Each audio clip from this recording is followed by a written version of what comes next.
Bueno, si os parece, vamos a ver de los mecanismos que se surten y voy a empezar por el más burdo, que es la manipulación. He traído unas portadas de periódicos que son de cuando al día siguiente de que Zapatero fuera al Congreso en 2010 y dijera que había que practicar una serie de recortes, y al día siguiente de que Rajoy hiciera lo mismo con una poda muchísimo más amplia. Entonces, periódicos de tirada nacional, a ver qué es lo que dijeron. Se va a ver aquí si soy capaz de ponerlo. Que no, que me vais a tener que venir. Se abre aquí, sí. O sea, vamos a empezar. Por ejemplo, El País. Esto. Ya se va a hacer. Es que me faltaría un esto que ruede, mira. Sí, pero primero que salga. Ya. El País simplemente pone una matización con respecto a Rajoy. Pero vamos a verlos todos. Primero, Rajoy trata de evitar el derrumbe. El Mundo, el final de la escapada para Zapatero. Rajoy, no podemos elegir. ABC, Zapatero ejecuta un dramático recorte social. No tiene importancia, lo principal es que los antisistemas revientan la marcha minera. La Razón, Zapatero impone el mayor recorte social. Sacrificio, frente y responsabilidad sindical. La Gaceta, un individuo así debe dimitir. Zapatero, Europa ya manda. Bueno, ¿lo podéis comentar, por favor, mientras vuelvo? Es que creo que se comenta prácticamente solo, ¿no? Es decir, ha llegado, algunas de periódicos, ha llegado a tal extremo de manipulación que es evidente incluso para sus propios lectores. De hecho, cada vez hay menos lectores. Los periódicos de impresos están bajando bastante sus tiradas, sus ventas. En parte es por la crisis del papel, en parte es por cosas como esta, yo creo. No tiene defensa posible. Incluso para los muy convencidos canta, se nota, lo ven. Y no es defendible. Mi amigo Wyoming decía esto os complicáis mucho, el gran Wyoming decía, os complicáis mucho con el debate periodístico sobre la ética profesional, sobre cómo la objetividad, el rigor. Dice, sí, es muy sencillo, consiste en no mentir, consiste en decir la verdad, ¿no? Y ahí evidentemente no se está diciendo la verdad. Hay un dato que lo explica muy bien.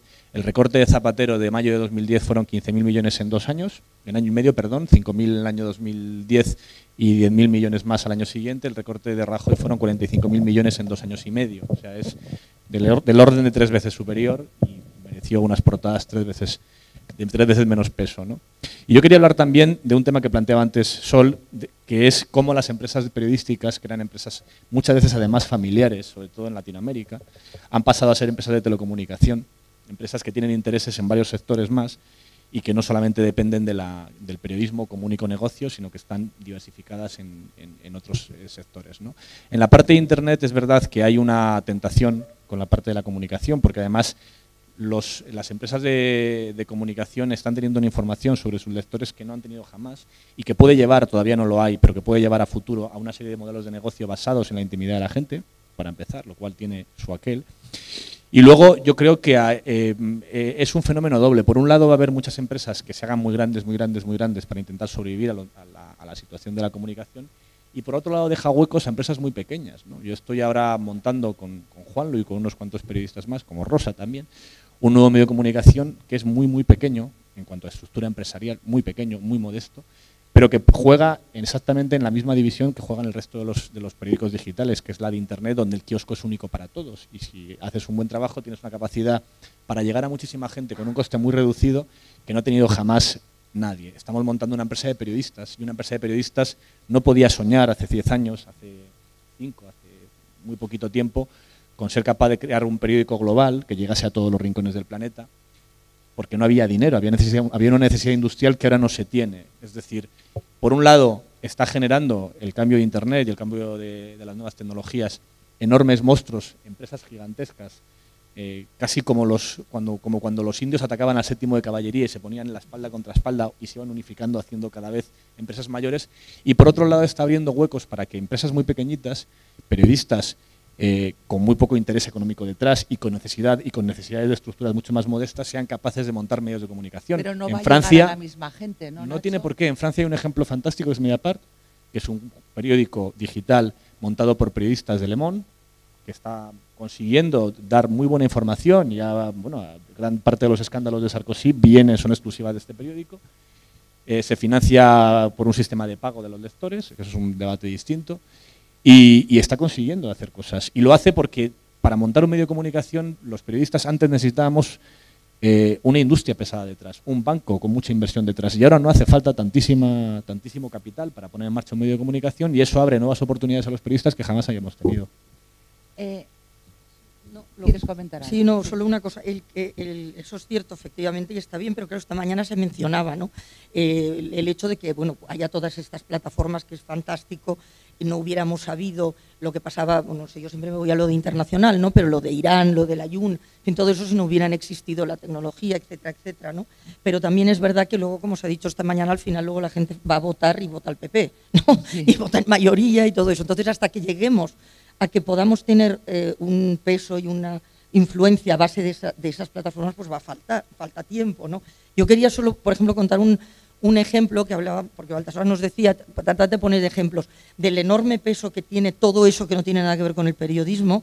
Por ejemplo, cuando los Juegos Olímpicos de Pekín, pues tuvimos todos los corresponsales que estábamos allí, que íbamos haciendo los previos del año anterior, bastantes problemas pues para ir contando lo que era la otra cara de los Juegos, es decir, no solo la parte glamurosa en fin, del deporte, de todo lo que se estaba preparando, etcétera, sino todo lo que significaba de negativo, o sea, para muchísimos chinos, etcétera, etcétera. Pero concretamente el colega de la NBC recibió por escrito, o sea, una nota en la que se le decía que bajara el tono porque en aquel momento la compañía madre, ¿no? El grupo, como decíamos, ¿no? Estaba negociando un contrato con los chinos importantísimo, de muchísimo dinero, y que no querían que eso pudiera ponerlo en peligro, el tono crítico con respecto al tema de los juegos.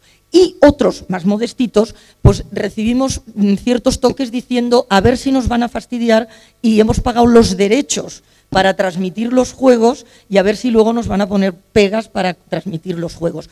Y nos costó mucho, cuando ya llegó el momento, pues no sé si recordáis que se planteó casi como un referéndum China sí, China no, quién iba a asistir a la inauguración de los Juegos Olímpicos. Es decir, qué representantes cada país iba a enviar a Pekín para la inauguración, cuando eso, como se ha visto ahora en Londres, no tiene mayor importancia y nunca lo había tenido. Es decir, pues unos iba el primer ministro, otros no, en la Casa Real Española, por ejemplo, habían ido alguna vez la infanta, otras veces la reina, es decir, que no tenía mayor importancia. Los chinos, que esto lo han aprendido a manejar muy bien, convirtieron eso en un referéndum de amigos de China y de no amigos de China.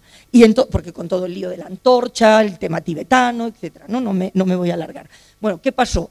Que Sarkozy dijo, a mí nadie me marca mi agenda y yo voy si me da la gana. Cuando le empezaron a quemar el Carrefour, decidió que iba, despiporrado a participar el día de la inauguración. Bueno, España envió los príncipes, que no había, es decir, que hubo un claro gesto de apoyo, tal. Es decir, la única que no fue Angela Merkel.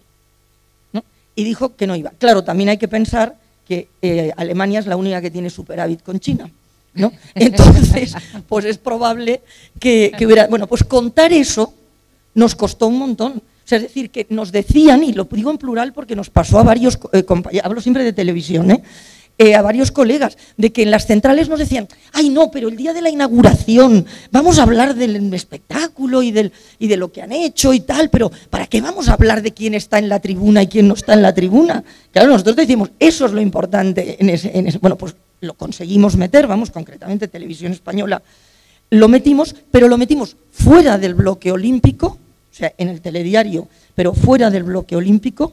Y me costó una bronca con Exteriores porque a Moratinos le molestó muchísimo que le preguntara por qué estaban los príncipes en la tribuna, ¿no? O sea, es decir, que eso es un día a día, ¿no?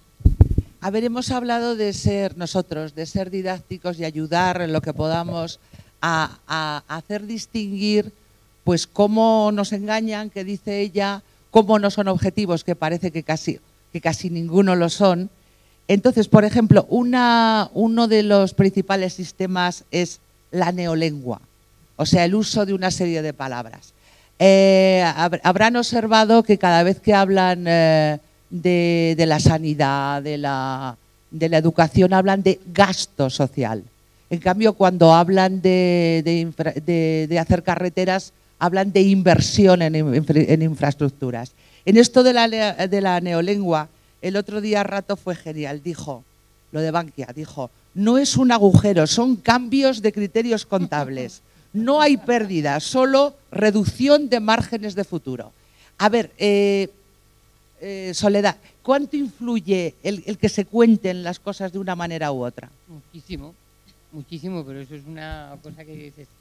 Pero la gente sí. no lo nota, Sí, mucha gente sí, no. Yo creo que mucha gente pero se da mucha cuenta, no. Si no dirían lo de los recortes que son necesarios y que Sí, dentro de 2 años vamos a estar nadando en la abundancia otra vez. Sí, o cuando se negaba a admitir que había, ¿no?, que había un agujero y decía que no, en fin. Sí, todo. Eso continuamente está pasando, ¿no? Pero y yo creo que el uso del lenguaje es importantísimo y la prueba es que lo hacen, ellos manipulan el lenguaje de esa manera tan extraordinaria porque tiene un rendimiento, eso evidentemente, y si no, no lo harían, ¿eh?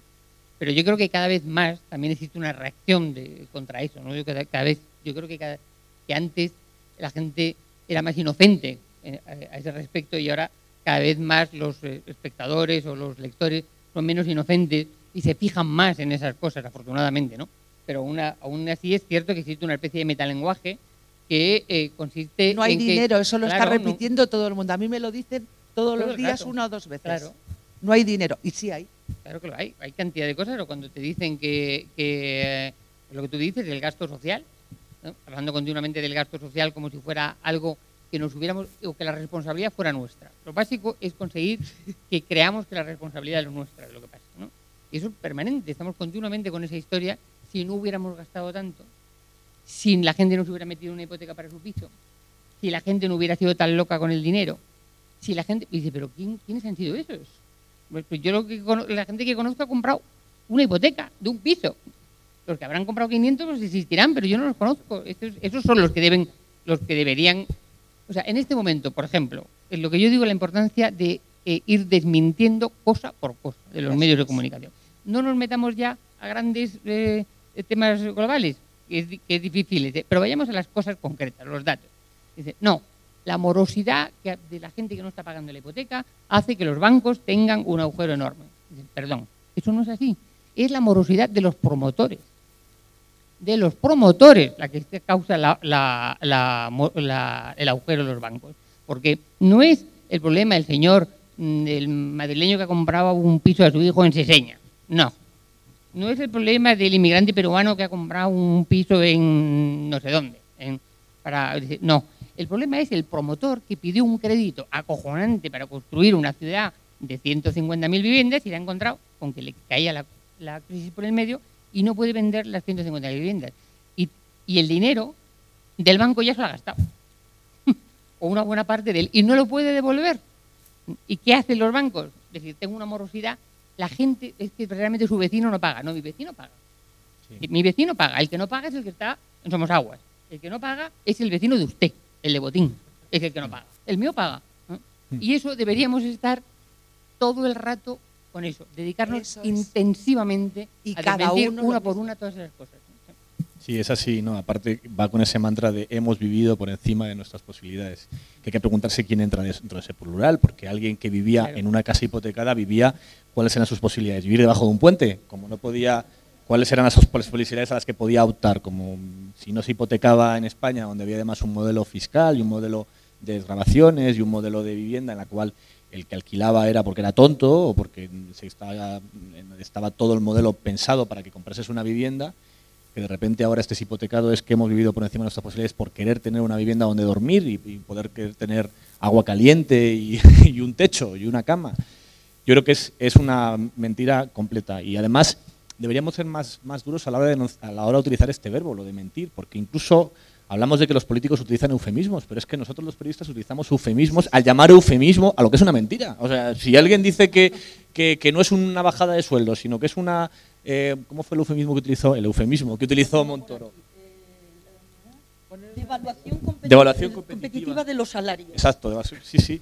Y había dice, no es una subida de impuestos, es un recargo temporal de solidaridad, que nos dijeron. Temporal de solidaridad, impacto asimétrico de claro. la crisis. Impacto asimétrico de la crisis, racionalización de la red de oficinas, cierre, ¿no? Sí. Tasa de crecimiento negativo, precisión, esto lo dijo Guindos en la toma de posesión, ¿no?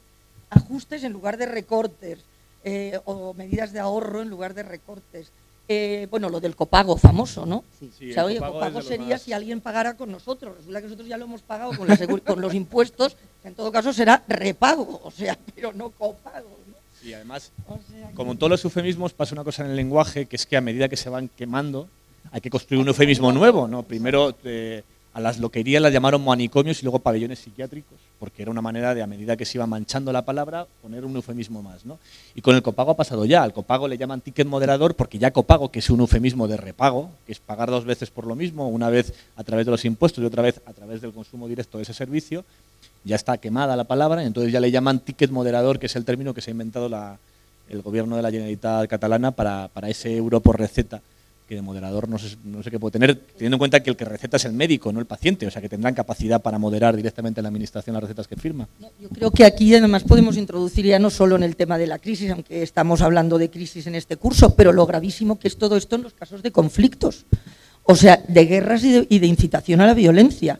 O sea, es decir, el uso de las palabras puede cambiar absolutamente las respuestas, o sea, y fomentar la violencia o evitarla. O sea, y eso está estudiadísimo, por ejemplo, en el caso de la ex Yugoslavia, de cómo fue lo que ellos mismos llaman. Yo me acuerdo haber estado en un almuerzo con el director del periódico de los Slobodin de Sarajevo, como comentaba, y él decía la guardia pretoriana mediática, cómo condujo a una guerra que nadie quería, o sea, más que los determinados grupos extremistas a los que les interesaba ese enfrentamiento, ¿no? Esta mañana se ha dicho aquí muy acertadamente, creo que lo has dicho tú, lo de que insistimos, o no, Ángeles me parece, ¿no? Lo de que insistimos en anteponer lo que nos separa a lo que nos une, con lo cual ya inmediatamente lo que estás provocando es un enfrentamiento. Y en el caso de esto que acabas de mencionar tú, las famosas víctimas colaterales, ¿no? Bueno, ahora como eso ya está, ya la gente no lo traga, pues ahora son las inevitables víctimas civiles, ¿no? Bueno, pues no son inevitables, ¿no? Luego el los plural. inevitables recortes. Sí, exacto. Y lo de, bueno, lo del nosotros, ¿no? Que me parece que decías tú, en las guerras y tal es lo mismo, ¿no? O sea, es como si hemos llegado, ¿cómo hemos? O sea, ¿habrá llegado usted? O sea, quiero decir, yo no he llegado a ninguna parte. O sea, entonces esa idea de involucrarte, luego el uso de las palabras, por ejemplo, en cuanto a seleccionar las versiones, ¿no? Cuando lo de José Couso, por ejemplo, ¿recordáis? Los telediarios repetían la versión oficial. O sea, decía, pues no sé, creo que lo tenía del Pentágono, es decir, bueno, pues decía, se ha disparado contra tal, unos francotiradores, un lamentable accidente. Pero ¿cómo que un lamentable accidente, no? Luego, por ejemplo, se dedicó 4 veces más tiempo a contar el asesinato, la muerte de Julio Anguita a manos de las tropas iraquíes, que hablar de la muerte de José Couso asesinada por las tropas americanas. Es decir, que todo esto a mí me parece que habría que explicarle efectivamente mucho más al ciudadano para que esté más alerta, porque hay poco debate sobre el engaño a través del vocabulario, ¿no? O sea, yo creo que hay una cosa, por ejemplo, que deberíamos poner en marcha inmediatamente en tu nuevo periódico y en todos los lados, cuando podamos, que son los que se llaman fact-check, comprobar los datos. O sea, que de manera que la gente se acostumbre a cuando oye un dato. Hay muchísimos más políticos que en Alemania. Que tengamos algún lado donde podamos entrar y mirar. Y decir, en España hay tantos políticos por habitante y en Alemania tantos. Luego es mentira lo que están diciendo. Cantidad de datos que se dan como si fueran ciertos y se dicen con un aplomo muy impresionante, y de repente uno sobre la marcha piensa, ese dato qué raro es, ¿no? Qué raro que eso sea así. Y se pone a buscar y es que es mentira, directamente, ¿no? O sea, la necesidad de que tengamos sitios de referencia sobre el fact-check de comprobar los datos, el poder lo más rápidamente posible atajar los datos falsos, eso es una cosa yo creo que importantísima. En Estados Unidos hay varios, el Tampa Bay Times, por ejemplo, tiene una cosa que se llama PolitiFact, o sea que va continuamente corrigiendo todo aquello que va saliendo. El Washington Post no sé si lo hace, pero lo hacía durante un tiempo, que daba como unas narices o unas no sé qué a los políticos en función de las mentiras, de los errores, etcétera. Salía como un cuadrito en donde salía. Sí, aquí además es que, sobre todo en las tertulias, que yo estoy bastante, se usa mucho. De repente tú estás discutiendo con alguien, tú das un dato y el de enfrente te dice, no, ese dato es falso, es este otro. Y claro, del espectador tú dices, no, pero es que de verdad los datos son así, y al final parece que es un debate de quién lo dice con más contundencia, sí, en vez de quién dice de quién lo dice como más convencido, a quién, no sé, a mí me ha pasado más de una vez y además es muy desagradable porque cuando te enfrentas con un dato duro, que los datos no deberían de ser opinables, no muy concreto. En un debate me encontré con un tertuliano que me decía, no, es que España tiene un código penal muy laxo, y digo, si es al revés, si tenemos una media de condenas por encima, tenemos reclusa por encima del resto de Europa, solo Reino Unido tiene más población reclusa que España y tenemos un nivel de crímenes muy superior, sino porque tenemos un código penal más bien estricto. No es verdad eso de que sea esa imagen de una puerta giratoria donde los criminales entran por un lado y salen por el otro de forma inmediata, no es así, ¿no? Pero claro, te pones a discutir esto y al final parece el espectador que lo ve desde lejos, dice, yo no sé quién tiene razón, o quién tiene razón, el que dice que son 445.000 políticos, que es uno de los bulos ahora al que más le gusta solo, o sea, lo he exacto, cuando tú llegas a una situación en la cual tienes dos versiones confrontadas, blanco-negro, sí, al final el espectador opta por ideología. Eso, por ejemplo, fue lo que utilizó Camps en Valencia, cuando ante las acusaciones de corrupción, pues reducía, son solo 3 trajes, bueno, eran solo 3 trajes y la financiación del Partido Popular entera, ¿no? Pero, y cuando convierte eso en una cuestión ideológica en la que simplemente tienes dos versiones enfrentadas en las que tienes que creer A o B, al final crees, bueno, aquí mienten todos, me quedo con mi versión ideológica y saco mayoría absoluta otra vez, sin ningún tipo de desgaste, a pesar pero de una... en eso consiste la maldad del asunto, en todos mienten. No es verdad, no es verdad, no todos mienten. O sea, el todos mienten es absolutamente reaccionario. Es reaccionario a morir, esa idea de que todos mienten, porque no es verdad, unos mienten y otros no. Sí, es así. La opinión disfrazada de información, unas frasecitas. Hay mucha opinión en España disfrazada de información. Hay muchísima opinión y además la digital fomenta el que haya muchísima opinión. Ya vamos a salir de Internet. Pero es que es verdad, hay muchísima información circulando. Antes había mucha menos, o sea, mucha opinión circulando, ¿no? Antes había mucha menos opinión, la opinión era una cosa mucho más tasada. Yo creo que es bueno que exista mucha opinión, porque va a ser bueno que haya opinión solamente tasada. Pero que es verdad que hay muchísima opinión y yo creo que desde mi punto de vista, la opinión dicha sin más, pues bueno, puede ser interesante o no interesante, normalmente la gente le gustan las opiniones que coinciden con lo que piensa. Sí. O sea que normalmente dice, eso es muy buena, una opinión percepción selectiva, está estudiado, la percepción selectiva. Sí, claro, por eso.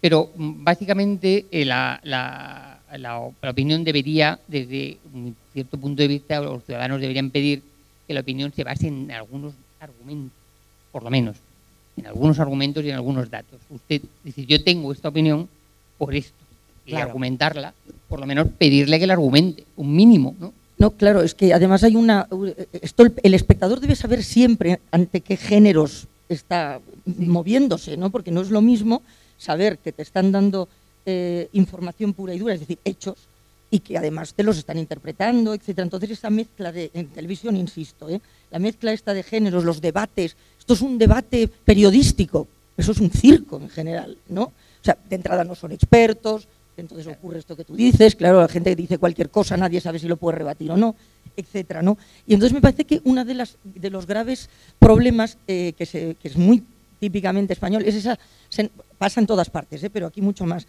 el tema ese de la posesión de los hechos, o sea, de contar los hechos como te parece, o sea, enteros, a la mitad, miraos por aquí, miraos por allá, no, los hechos son los que son, o sea, entonces todos sabemos que el periodismo tiene que tener 3 patas, ¿no? Digamos, la información, o sea, pues que son el relato preciso, lo más preciso de los hechos, tal como son, sin luego el contexto donde se producen, la memoria de dónde viene, Es decir, todo este tipo de procesos que nos enseñaron y que se han venido haciendo durante mucho tiempo y que ahora no solo no se hacen, sino que no parecen necesarios, ¿no?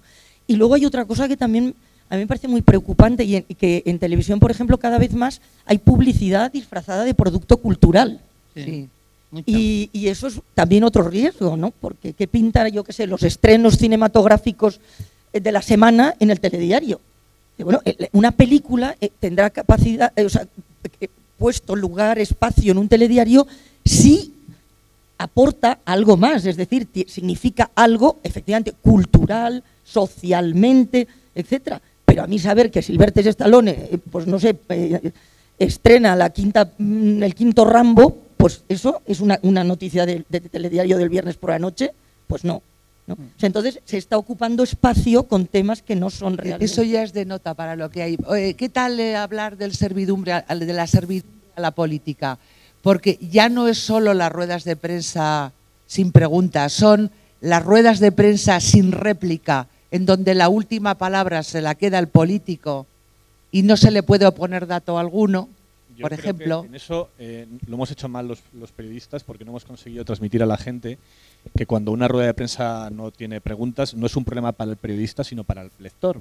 Da la impresión de que cuando nos quejamos los periodistas de la rueda de prensa sin preguntas o de que el presidente o el ministro tal o pascual o el líder de la oposición no se someta a entrevistas, es un problema nuestro que no nos hacen caso, cuando es un problema de los ciudadanos, porque nosotros somos herramientas para un derecho de los ciudadanos, que es el derecho a la información, que no es de los periodistas, es de los ciudadanos. Y en ese sentido, hay algo que nosotros vamos a hacer en el diario.es, que es debajo de cada información, bueno, de algunas informaciones que tengan este tipo de condimentos, poner una ficha técnica explicándole al lector con qué ingredientes y en qué circunstancias se ha elaborado esa información, contar cuántas fuentes han querido hablar y cuántas fuentes se han negado, contar si esa declaración ha sido en una rueda de prensa que merezca tal nombre o ha sido en una llamada de la declaración institucional, que es una declaración ante las cámaras donde hay periodistas en la sala pero que sirven un poco de público como la televisión para aparentar lo que no es.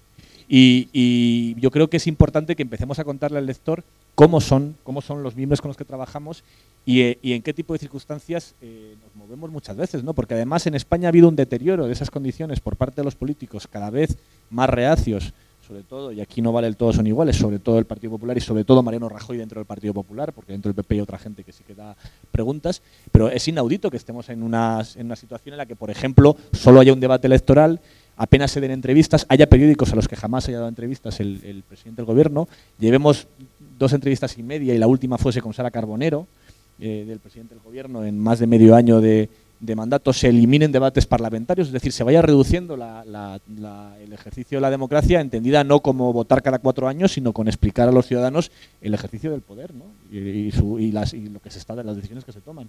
Sí, yo estoy completamente de acuerdo. Yo creo que se están presentando como normales cosas que no lo son y que además son nuevas, porque no sucedía antes así.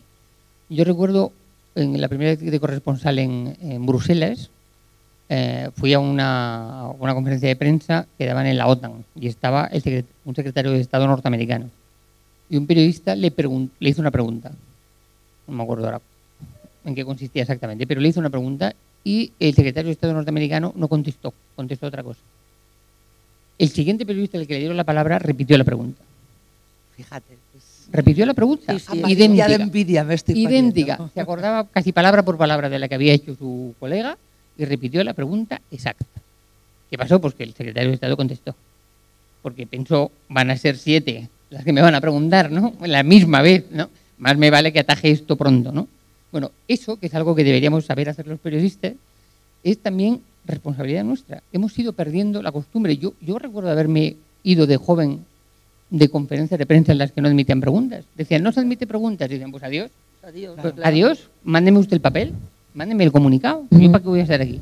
Y nos íbamos por la puerta. Y a todo el mundo le parecía normal. Y a todo el mundo le parecía normal.